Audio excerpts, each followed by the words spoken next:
Tong sana umunlad, no, sa kanilang pagtangkilik sa sariling atin. Ginoong Heber Bartolome.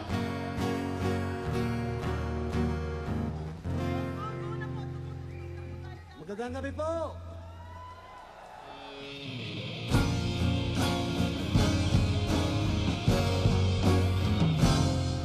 Tayo'y mga Pinoy, tayo'y hindi kano. Huwag kang mahihiya kung ang ilong mo ay pango.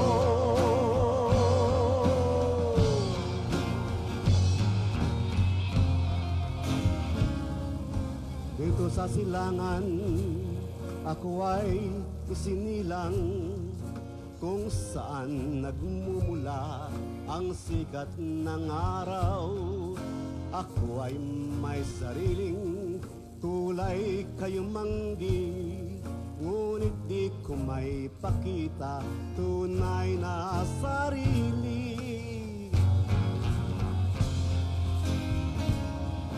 Kung ating hahanapin ay matatagpuan, tayo ay may kakanyang dapat na hangaan. Subalit nasaan ang sikat ng araw? Ba't tayo ang humahanga doon sa kanluran? Bakit kaya tayo ay ganito? Bakit nang gagaya? Mayroon naman tayo. Tayo'y mga Pinoy, tayo'y hindi kano. Huwag kang mahihiya kung ang ilong mo ay pango.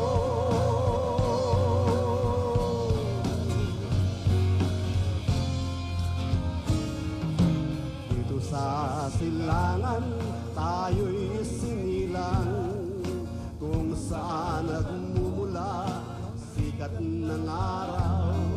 Subalit nasaan ang sikat ng araw? Ba't tayo ang humahanga doon sa kanluran? Bakit kaya tayo ay ganito? Bakit nang gagaya? Mayroon naman tayo. Tayo'y mga Pinoy, tayo'y hindi kano. Huwag kang mahihiya kung ang ilong mo ay pango.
na binusa, pritong tinapa, sausawang suka, bawang at paminta. Ganyan ang almusal na nakakagana. Nilagang itlog, kamatis na may asin. Ganyan ang laging kombinasyon sa pagkain. Isda, manok, karne, sadyang mahal ngayon. Kaya't ulam namin ay inihaw na talong. Dahil ako'y lumaki sa pagkain ganyan. Kahit anong ihain ng mahal kong nanay, hindi ko na kailangan pa tinidor at kutsara ang magkamay, mas mainam pa. Sardinas naman hang inutang lang sa tindahan. Manipis na pandesal sa kape sinasawsaw. Presyo ng bilihin, hindi na makaya. Eto't nagtsatsaga sa tuyo at tinapa. Dahil ako'y lumaki sa pagkain ganyan. Kahit anong ihain ng mahal kong nanay, hindi ko na kailangan pa tinidor at kutsara ang magkamay, mas mainam pa. Kaya naman ngayon, panahoy nagbago. Ang pagkain ng almusal, di na yata uso. Merong nagtitipid, gumagawa ng paraan. Ang almusal at tanghalian, pinagsasabay na lang. Dahil ako'y lumaki sa pagkain ganyan. Kahit anong ihain ng mahal kong nanay, hindi ko na kailangan pa tinidor at kutsara ang magkamay, mas mainam pa. Kung ang ulam, tuyo at tinapa. Kung ang ulam, tuyo at tinapa. Noong kumakanta pa ka sa Olongapo, meron sa babae doon na nagtatrabaho sa isang nightclub na nakapagkwento sa akin tungkol sa kanyang buhay. Kung bakit daw niya pinasok yung ganung klaseng trabaho.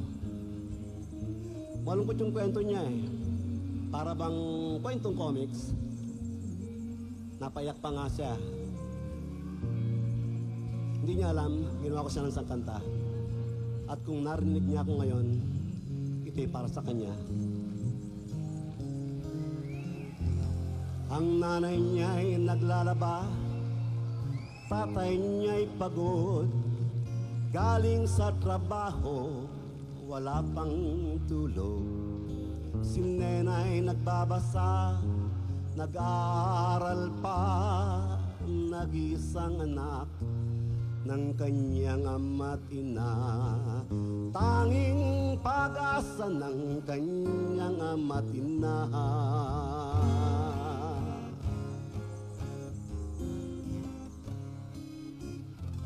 Ang nanay niya'y umiyak, ang tatay niya'y patay, naipit ng makina doon sa pabrika. Sinikap ng kanyang nanay na sila'y mabuhay.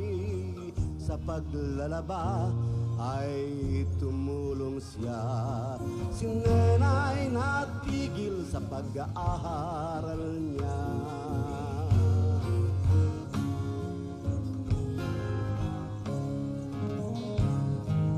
Lumakis nena, di nakapag-aral, di nakitiyak kung ano ang bukas, o kay hirap ng buhay na kanyang dinanas. Ang tanong niya'y kailan ito magwawakas?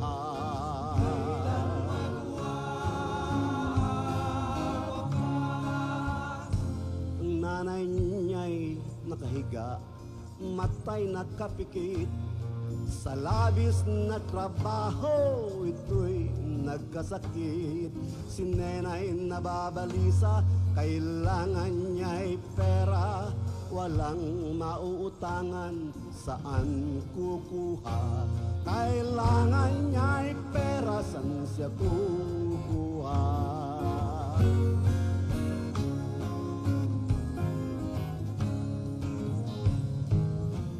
Lumaki si Nena, kapay ay hirap. Di natitiyak kung ano ang bukas, o kay hirap ng bukas.